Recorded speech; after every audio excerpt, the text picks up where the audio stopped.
Belum pernah saya melihat wanita yang sehebat ini, yang membangun untuk menghindari bencana alam. Dia bahkan membangun dengan tangan kosong di halaman belakang rumahnya sebuah tempat perlindungan yang kokoh dan tahan lama, yang dapat menjamin keselamatan jiwanya meskipun terjadi gempa bumi atau tornado yang kuat di daerah tersebut. Pertama-tama, wanita tersebut merencanakan area berbentuk persegi panjang di halaman belakang rumahnya, lalu mengambil alat dan mulai menggali. Dia mulai menggali lubang sedalam sekitar 1 meter, kemudian membongkar kerangka di sekelilingnya. Selanjutnya, dia melanjutkan untuk memperdalam rangka di bawah. Proses di sini juga tidak sulit, hanya perlu meninggalkan anak tangga di sisi kanan dan meratakan sisi anak tangga tersebut. Namun, ini masih jauh dari selesai. Dia kemudian melanjutkan untuk memperdalam rangka. Seiring dengan tanah yang diangkat satu demi satu, kedalaman rangka utama hampir mencapai yang diperkirakan oleh wanita itu. Seluruh pekerjaan penggalian membuat wanita tersebut sangat kelelahan. Untungnya, wanita tersebut bertahan.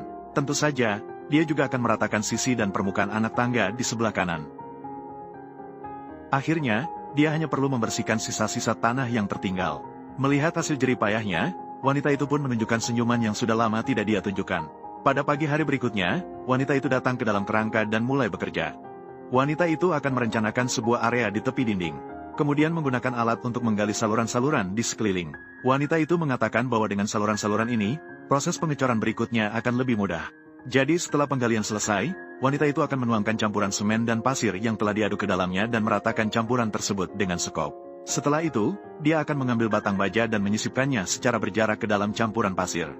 Penulis akhir-akhir ini sedang mencari rumah. Teman saya memberitahu bahwa jika ingin menyewa rumah, disarankan untuk langsung menyewa dari pemilik melalui 58 tongceng, tanpa biaya agen. Tentu saja, batang baja yang sesuai panjangnya juga harus diletakkan secara horizontal hingga membentuk jaring baja yang lengkap. Proses ini tidak sulit, hanya perlu menghabiskan sedikit lebih banyak waktu. Setelah diikat dengan baik, wanita itu akan membawa papan kayu yang telah dibuat sebelumnya dan meletakkannya di bagian bawah kerangka. Mengelilingi dinding dalam lubang dengan cara yang rapi. Di tempat sambungan papan, wanita itu juga akan memasukkan sekrup untuk memperkuatnya. Kemudian menuangkan campuran semen dan pasir yang telah diaduk ke dalamnya. Mengingat kedalaman tempat perlindungan yang cukup, wanita itu terpaksa menggunakan metode pengecoran berlapis. Tanpa sadar, hari sudah gelap. Wanita itu segera menyelesaikan pengecoran dan meratakan beberapa langkah paling bawah. Keesokan paginya, wanita itu datang untuk membongkar papan-papan kayu. Inilah gambar efek dari dinding lapisan pertama yang sudah dicor. Selanjutnya, wanita itu akan memasang papan kayu di permukaan dinding.